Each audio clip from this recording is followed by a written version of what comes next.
যোহন ১৯ পদ সংখ্যা ২৬ এবং ২৭।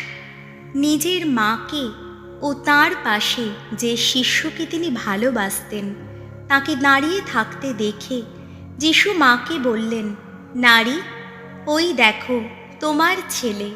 তারপর তিনি শিষ্যটিকে বললেন, ওই দেখো তোমার মা। আর সেই ক্ষণ থেকে শিষ্যটি তাকে নিজের ঘরে গ্রহণ করে নিলেন। এখানে মাতৃত্ব বোঝানো হয়েছে।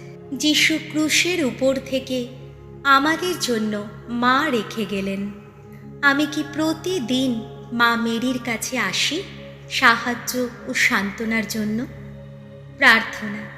হে আধ্যাত্মিক মা, আমাকে সব সময় যিশুর দিকে নিয়ে যাও।